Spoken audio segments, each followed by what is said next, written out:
This hour has 15 minutes.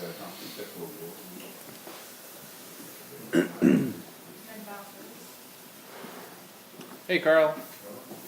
Watch out.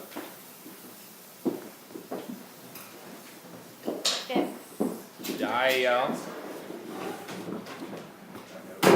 High five. High Get five. going. Hey. I can't reach. No. Okay. Okay. Okay. We Hi. have Jeff Coleman. Where are you from? Oh, originally I'm from Newfoundland, but I kind of grew up all over the Maritimes mostly. So I'm kind of a maritime mixed breed. Where to, boys? Stay where to. Tell me where you're at. What's that? It's gonna be a time. It's gonna be a time, boy. Yeah. We're already having it all. Slicker than sand, chicks lip now. Yeah, so I come from Newfoundland originally. Heritage Cape Breton, or my family kind of spooled from there, and then I've lived all over the Maritimes and out west as well. Yeah. What were you doing out west? When I lived out west, I was working basically nonstop. Worked for Apple, a couple other jobs, exploring the country, finding myself, a little bit of everything. A lot of snowboarding. Lots and lots of snowboarding. Is that okay, so what did you do with Apple? I did a lot of sales and training related stuff. So when I started with Apple, there was a gentleman by the name of Steve Rudy out of Vancouver, and he was the first and original ASC for the ASC program, which was the Apple Solutions Consultant Program. So if you see, not Future Shops anymore, but Future Shop Best Buy when they had the Apple installs, I helped spearhead that program across Canada. Steve was the pilot site in Vancouver, and then I was the secondary site in Edmonton, because South Common, Edmonton is kind of the retail capital of Canada. It's where most of the numbers and stuff are based off of for all their stuff. So they put me there, and basically I had to work Edmonton. Go to all the Best Buy Future Shops and teach people about why I love Apple so much. Like, so many PC users staring at me right now. So we basically had to go in and train Best Buy and Future Shop on why it was advantageous for them to push Apple products within the store. So otherwise showing up and just dropping apples on the shelves at Best Buy Future Shop would have done nothing, because the Future Shop Best Buy brands didn't believe in the product as a sellable, profitable product, because low margins, all of Apple's little idiosyncrasies and kind of pickiness about things. So we were kind of mandated with working on the management teams and turning them over so that we could get their staff to turn over so that we could push sales. So a lot of training and a lot of things down that road. Did you stay with them a long time? I was there for a number of years. Traveled all around Canada. We did a lot of traveling through the States. It was a lot of fun. I really enjoyed it. But yeah, it got a little boring after a while. Okay. Yeah, so sales for me is fun, and I really enjoy it. But after a while, it's got a little flat and stagnant. Yeah. Talk to us about your drag racing marketing experience. Yeah, so after Apple, I went to work for a drag racing team. That's not random. Yeah, this is very random. Well, I'm a car nut. I love racing, period. Probably should do some racing at some point in my life because I really enjoy it. But I was there as the marketing kind of guru, and when you work in a diesel truck drag racing shop, it's very hard to find anybody that even knows how to use email, let alone explaining what a marketing campaign for email is. So it was a pretty big uphill battle, but we took them from flyers in their local region to online store, branded clothing. We did really well. In the time that I was there, we did the largest amount of revenue that the company had ever done, which was a nice success story. I got to travel around to Vegas and go to SEMA, which was the largest car show in the world, which is absolutely incredible. Got to fly around the States, going to different drag races, championships all around Canada. It was a lot of fun, and basically work all day promoting, building e-stores and websites and things like that, and then on the weekends you're at the track all weekend, and I was driving a big diesel truck, hauling a trailer with other stuff on the back, and we'd show up and we'd have swag we'd be selling at the events, and stickers and branded car parts that we had to make, castings for different vehicles, just accessories and stuff. So it was a lot of fun. It was a huge variety of things that I had never been exposed to before. And I got to really soup up my car in the process. So that was What really was your nice. car? I had a Mustang GT that I put a lot of time and money into, and I loved it. It was a I beautiful saw car. a picture. It was a pretty Yeah. cool car. What year? It was '09. No, but the GT. It was '09 Oh, to 2009. Yeah, Oh, yeah. She was crunching her salad too loud. I had I'd put in a lot of time and effort into it. 60 models or something. No, I wish someday probably a 70 or something.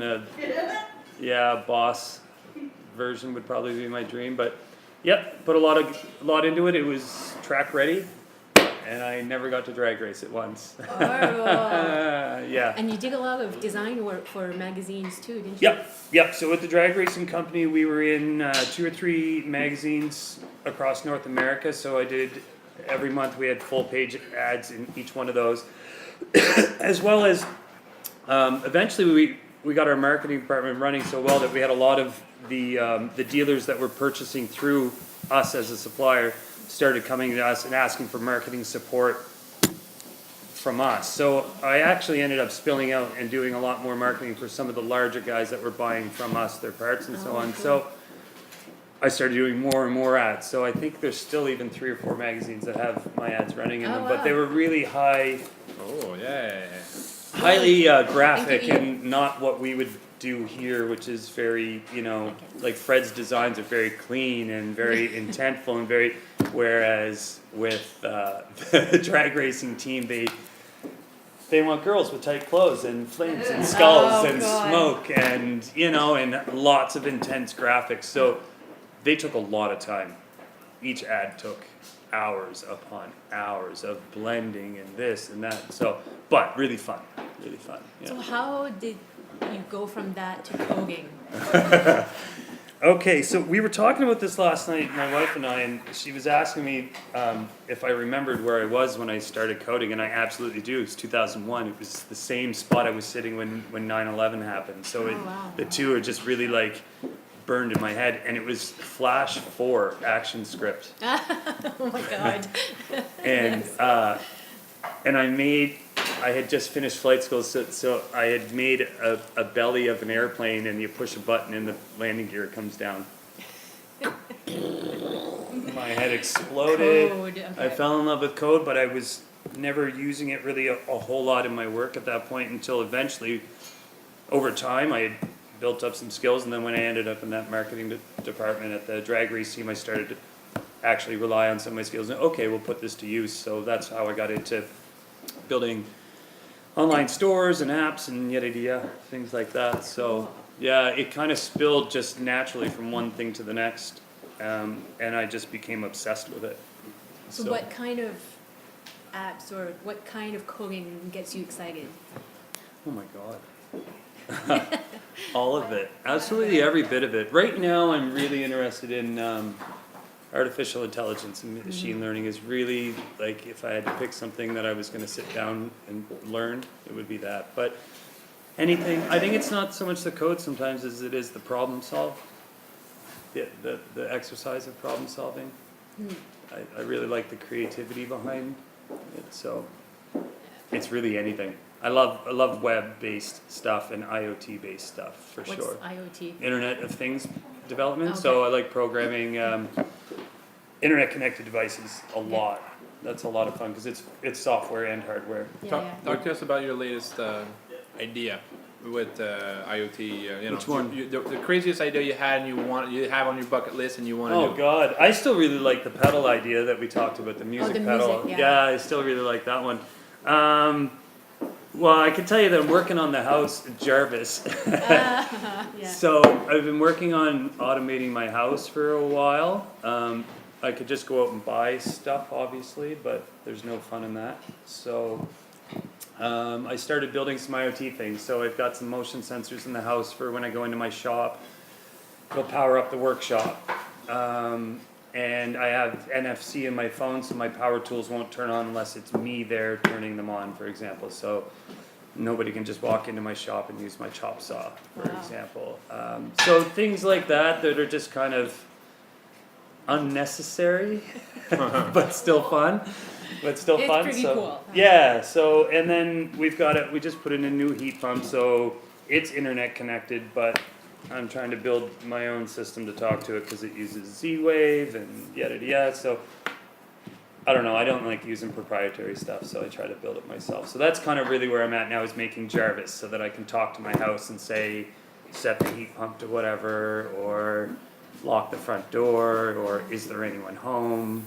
I want Jarvis here at the office. Yeah, it'd be nice. I mean, Zuckerberg actually just Yeah, I saw did that. it, and I yeah. think he called it Jarvis as well, which he obviously stole from me, Obviously. obviously. So yeah, that's my favorite big ongoing, probably will never finish, never be done, Yeah. 5-10 years from now project. Do you find, I know your son is very young, but is he starting to get interested in that sort of stuff? Yeah, he calls me on Skype now. What? How Yeah, old is which is great, and then nobody else is allowed to hang up Skype. Don't touch that red button, that's all his. he? So Is he 3? he's 2 and 7 months now. Oh my goodness. Something like that, but he'll just pick up the phone and call his mom now. I just have to unlock the phone and say Okay. here, and I'll push, and off he Nice. goes. So he's definitely picking up on it. He gets the space bar, where's enter, I'm obviously teaching him a fair bit, but yeah, he's definitely getting it. Oh and my I'm goodness. pretty proud. So you went to flight school, you said earlier. How did you get to that? Flight school. I wanted to fly planes since I was 9 years old. That's been my dream. That's always been my dream. If I could have ever done anything in my life, it would have been flying planes. So I went to go do it, obviously. Right after high school, I went straight into flight school. Actually, I should back up a little bit. I had tried to go to flight school, but prior to that, when I was 15, I got my pilot's permit. And I went to flight school at the Halifax International Airport. The school that I went to went out of business and took my money and a whole bunch of other people's money Oh, with it. no. Oh. So it was really difficult at the time because I was 15 and I didn't have that money. That came from family and things like that. So that went. So a little, busted up, but I have a pretty incredible parents who encouraged me to make sure that, hey, things happen, so keep going, keep looking. Of course, it's Halifax, there's not really a whole lot of flying. It's not like out west where there's industry for it every which way. So the only real option was Shearwater Flight School, the flying club, which isn't really a school, it was like a club with some instructors, and it wasn't really what I was looking for, the structured, commercial driven. So eventually I went just because it was my only option. But luckily, the Nova Scotia Community College ended up putting a program together and then working with Shearwater because the club almost went out of business Oh. because the industry is so hard. So I ended up in a 2-year structured aviation technology program where we did our flying out of Shearwater, and it was amazing. I got to do a lot of really cool things. I had a lot of really close calls too. I lost a couple friends. Oh my goodness. So it's a mixture of things that, but it's flying, and it was amazing. So I did that for 2 years, and I got my commercial multi-IFR night rating with floats. So basically anything that's not a jet engine that has 2 propellers, I could at that point fly. Okay, that's pretty cool. Basically could have started applying for Air Canada or whoever at that point, but I had some medical things happen and Okay. unfortunately wasn't able to finish, so hence why I don't do it now as a career. Is it something you want to look into again someday? Never as a career. No. Okay. It's pretty much impossible to walk in at now 35. By the time I got back, it'd Okay. be say 40 with previous medical history going, hey, can I fly your big, huge, multi-billion-dollar planes? They're not gonna, it's never gonna happen. So You're hurt. yeah, exactly, because of my heart. So that's just kind of, but I will definitely go back to it as a hobby. Okay. I will absolutely someday I won't be happy until I do. Like there'll always be a piece of me that sucks Yeah. because I once you've flown, every single time you hear a plane, your eyes go up. They go up. You can't help it. So, and then when you look at it and you know how to do it, and you know that you have and you can, it's a bit of a torment. So, Yeah. as a hobby, I'll get back someday. I mean, I think the lifelong goal is to own a farm in the country, quiet, Wow. off grid, with a piece of mowed grass and a home built ultralight, I like it. something like that that me and my kid can go bombing around in. The cartel is gonna really love you if you have something like that. That's part of the dream we're supposed to leave out. Lots of gas tanks, and long straight trips to the Caribbean. Yeah. That's the life for me. You should check out the Mountain Skydive Club. Yeah, They, from occasion, need pilots. yeah, and I've done a little bit of going back. I've been back to the Moncton Flight College here to talk to them about getting my license back, and it's really easy. It's kind of weird. You wouldn't think it'd be this easy, but I had my license, 15 years ago, and I was actively flying all the time. And all I need to get it back now is about 4 hours in the air and write a small test, and I'd be fully able to just go. After 15 years? Yeah, it's kind of weird. Like, you don't have to rewrite your pilot's exam. I don't have to rewrite next to anything. It's a really small test you rewrite. You go up and make sure you're safe. Yeah. First and foremost, can you take it off the ground and can you put it back down without killing anyone? And as long as you can do that safely without hurting anyone, then they're pretty okay. And it is kind of like a bike. You don't really forget it. Even when I sit in a cockpit or I go look at a plane and look around, I can tell you exactly what everything does. It's for the most intense 2 years of study that I had ever done in my entire life. It is study all day, fly all evening, go home and study all night. Do it all over again, 6-7 days a week. So it's hard to forget it. Okay. Yeah. Well, I want to fly someday, so when you're I'll ready. take you. Yeah. Okay. Yeah. Awesome. As long as you like roller coasters. I do actually. My dad didn't. I'll tell you a good story. So, the dash of a plane is like a car dash where you can kind of reach up underneath and feel all the wires and stuff. You guys know what I mean? So in a small plane, it's the same thing. You can slip your foot up and behind. And I had my dad flying with me, and my dad and I are extremely good buds. And as part of that comes ribbing each other and playing practical jokes and pranks. So I got Dad to fly the plane. He was really nervous, and after he got comfortable, he's, "Oh, it's not so bad." I'm like, "Yeah, it's driving a car with a third axis. You're good. I slipped my foot up underneath the dash, and I pushed the whole control column of the plane forward and sent it into a nosedive. Oh my god. And yeah, Don't do that. no, I wouldn't do that to you. I mean, that's my dad. I had to do it. He never came flying with me ever again. That was the last flight. Yeah. Of Yeah, course. he didn't like that.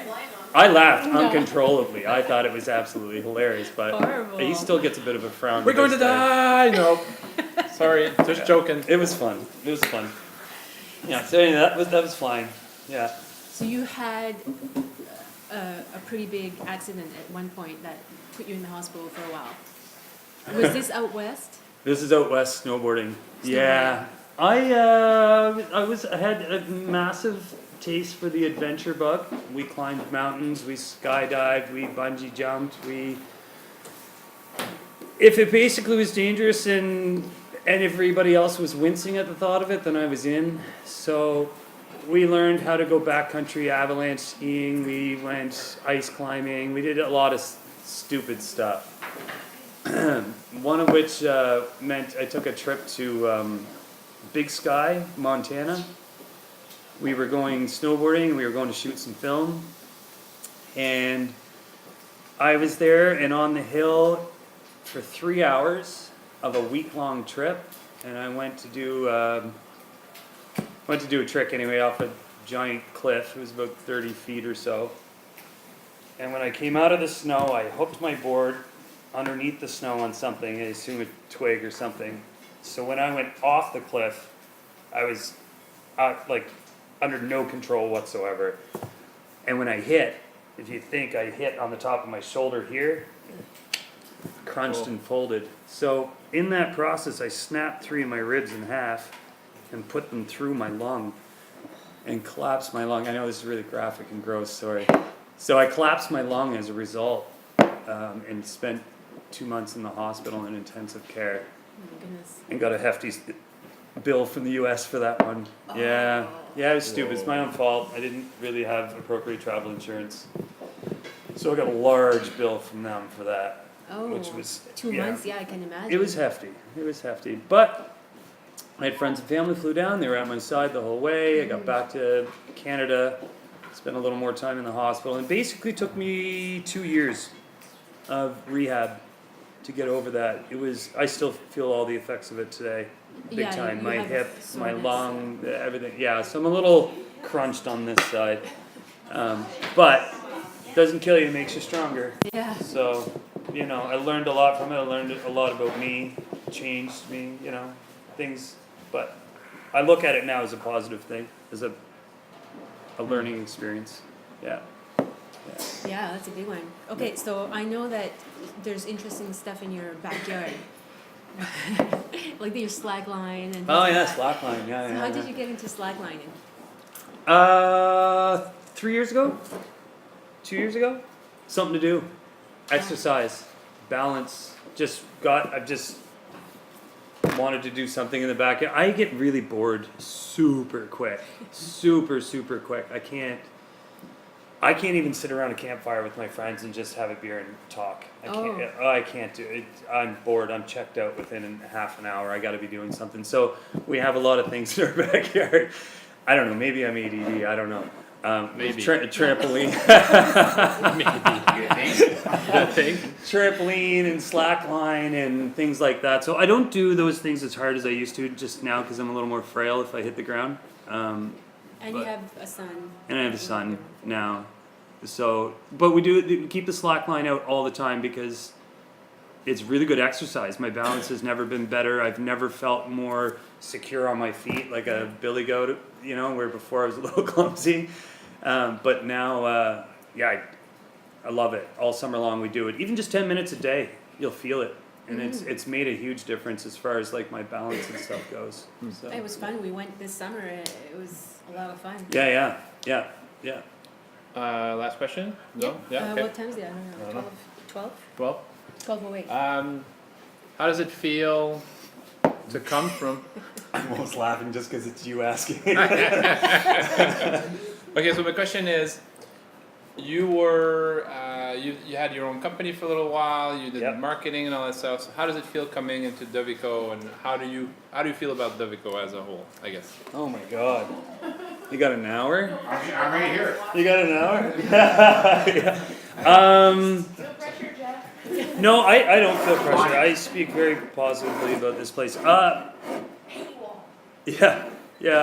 When can I leave? Watch No. out with the noise with the microphone. Oh, sorry, yeah. I absolutely love this place. Now I know you guys all know it, so I'm kind of preaching to the converted, but I have never ever in my life ever come across a company like this. Now, there are great companies, and I've worked with great people, and I've done good things and cool stuff. The difference here is the forethought. It's the thought that goes in beforehand before you even ever hear about something happening. So a perk and the hours of talk that went in beforehand, or a change and all the considerations that went beforehand, and not considerations just from a business standpoint, but considerations from how it affects people and their personal lives after work. Doesn't happen.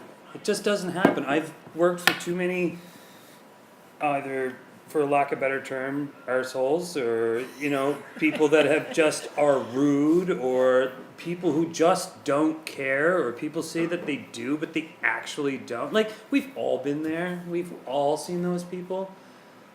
And I think at some point in your life you become a little okay and normalized by it, which is kind of where I was, which is kind of where I don't like to be. And when you come here, it's really amazing to see the care, the actual care, the true care, not the pretense. I really don't like phony. I don't like pretense. Here it's just not there. It's just genuine. So I don't know if that sums it up enough, but this Yeah, it place does. is absolutely Eve likes it. incredible as far as that goes. And when my friends ask, I say I work at the Google of Moncton. Oh, I like it. And 9 times out of 10, they're like, "Oh, you work for Google?" I mean, no, not Google. Google asks Moncton Google in a sense, you know. So I really actually can't thank everybody enough for the place. Yeah, Felicia, we'll make out later. No, so it's really good on that sense, and the work is great too, and the people are wonderful. You know, really can't complain at all. It's a wonderful place. Well, we're Awesome. happy to have you. Yeah. Welcome, and thank you, Jeff. Oh, we didn't talk about the code thing.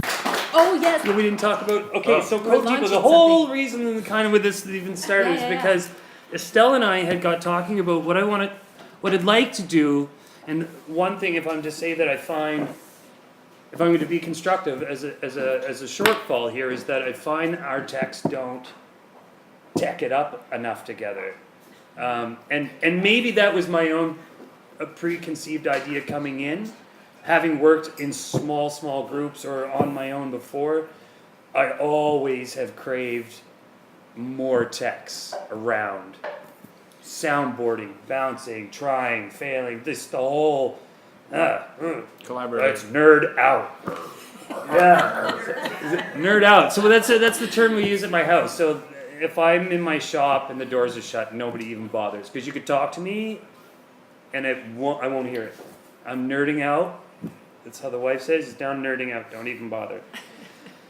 I'd like to be I'd like to have techs, have us all experimenting a little more. So, and I've said this to Estelle many times, and I've said it to Fred and maybe a couple others. I'd like to have more of a social end of technology and experimenting with it, and pull away from the work element of it, where we actually just play with some of the things that we don't maybe get to because we're consumed by our daily work. So in our daily work, you use a tool set, and that's kind of your tool set. And even if you do a little side project, you're probably going to use that tool set. Yeah. So we really want to create like a way that we can come together and everyone can try everyone's ideas or discuss what's happening in the industry, but from a really techie standpoint, because it's really difficult to talk some heavy tech stuff with people who don't get it, and then you get that glazed over look of, oh yeah, okay, yeah, that sounds good. Well, for example, we talked about doing having a webcam here, Yeah, so we can show what food is in here, so yeah, people can say, "Hey, is there snacks out there?" Okay, yeah, hey, cool. exactly. Or I see Eve in the kitchen. I can go talk to him or Well, whatever. Yeah, we wanted to make it AI so Yeah. that it could tell. Yeah. We wanted it so it could be, hey, there's grilled cheese on the counter, and everyone comes around and, oh, there's grilled cheese on the counter, you know? If it's an apple, they may not come as They quick. might not come as quick, Yeah. yeah, so, James, Oh, I Carolyn would. That's for if sure. it's veggies, James comes running. yeah. Please So, do, yeah. I've been talking about this with Stella and with some other people because I really want to get this group going. So, what we'd like to do is start Code Depot. I don't even, there's no real significance behind Code Depot other than just want a place where we all come and nerd out once in a while. So, Estelle and I have kind of landed on the last day of the month for the lunch, Yeah. right? So an hour on the last day of the month where the techs can come hang out and talk some really techie, nerdy stuff. You know, we can talk the languages of whoever's using what on the side project for this or in their day job for that. But I'd like to have us doing a month-by-month project. So as an example, the first one I'd really love to do, I mean, the camera is great. It won't take you long though. Part of it's done. It's the AI part that's hard. So Right. that's where I'd love some help. And like, little side projects are great, but when you're a one-man show, it can easily die because you don't have that soundboard. You get distracted with your own thing. You got to go back to work. Yada yada. So it's really nice. I thought if we could pick a month-long project where the techs get to build something together using things that maybe they're familiar with or maybe things they've never even heard of. But every month we come together, we talk about what we've done the month before, and we showcase whatever we've either built, be it software or hardware. Yada yada. We talk about, maybe have some people come up and speak about their side projects and what they're working on. But ultimately, every time deciding on a project that we'll all work together on for the month, casually, no pressure. Yeah. If we get there, we get there. If we don't, we don't. But the idea being that we start bouncing around and talking about these things so that we can have a little more fun with tech outside of our, exhausting it for work. So Yeah. the one that I really saw that really triggered for me was a clock done with a dry erase marker. And the reason I liked it is because we're in the business of doing time.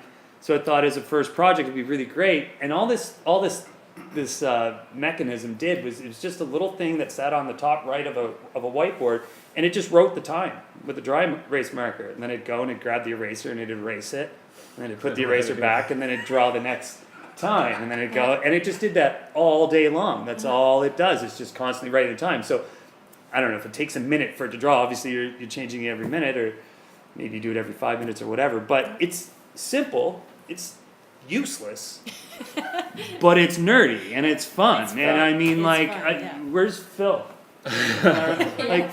Yeah. So Phil's I know Phil loves IoT hardware stuff as well. So like, he's a natural fit. But I really just want to get all the guys, even if you've never touched And it. even Dominique mentioned she might want to learn. Yeah, about if you code. wanna- And the girls, guys and the girls, yeah. And even if you've never even coded, if you just want to learn how to code, Yeah. I just really want to get a little more of a once a month fun nerd thing. So we're gonna call it Code Depot, and we're gonna get a little Home Depot looking apron. It's gonna say Code Depot, and when you're doing a presentation about your side project or you just something you've researched and you want to share with the group, you're gonna don the Code Depot apron and you're gonna do a little presentation and so on. And we'll pick something every month and we'll revisit it, how it came out at the end of the month, and we'll pick something new and we'll move on from there.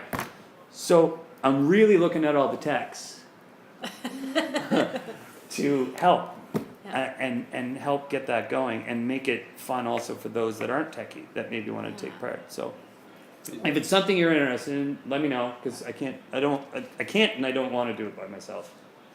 So if others are interested, that's kind of what we're shooting for. Awesome initiative. Awesome. Yeah. Awesome. Love it. Jody has a question? An hour is not gonna be long enough. It's gotta be like an afternoon. It could be. Well, the thing is, I was thinking the ongoing discussion. It's not like we meet the once and then we don't talk again till the next Doesn't one. matter, an hour for, it's gotta be half a day. But then it'd have to be on the weekends. That's not gonna happen. No. Hours? What are you talking about? Okay. Well, if this, I'm all ears. But However that's every gonna work. month is nothing. Okay. But I'm not the project manager, so. Yeah. Where's Neither am my? I, it's just a suggestion. Yeah. No, but you're right. An hour goes by quick. I mean, so there's Code Depots on Slack. Join the channel, Okay. yeah. and we can continue the discussion onward from there. And right now, just help me evolve it into something, from an idea to actually something. Can you make something so that we can do a VPN instead of? That'd be Yes, awesome. absolutely. Yes. Yeah, let's do that. Oh my God. Yes. We For, just for the use our phone front just door, like. the lock. NFC, yeah. Oh, yeah. Yeah. Yeah, that's not hard. I have, Just I have have, to I have tie a it card in. system at home that I took from my old office Yeah. and I never installed back, so I have the hardware. I have the scanner, the receiver at home too. Just See? yeah, perfect. Oh, yeah. One door. We have 3 doors. But Yeah. that's what we had. We'd have to do it on the one door down, like maybe leave the padded one and put the NFC on the second door or something. Well, you'd have to change the whole lockout, and I'm not about to compromise the office security with a homemade NFC. The door is open at all times. Secure. How, Oh, I see what you're right saying. now, right now it's like everybody walks in and do whatever they want. Well, during the You've got a day. bag No, not it's at thinking- night. Yeah, but Yeah. Oh. it's still going. Okay, solid. so face recognition. So you walk in and you gotta be like, and then you're good to go. Mean face only. Yeah. I mean, If we get the Edison, what is it, the emotion API, so that you gotta yeah. scan your eyes, but you gotta do it with a mean Uh, face. Microsoft's. The public would have the emotion. Yeah, what's the one, Jody? What is it called? With the emotion detection, the API with is that Microsoft Edison or something? Or? That's what it was. Yeah. Google's API's got a simple one, you can take a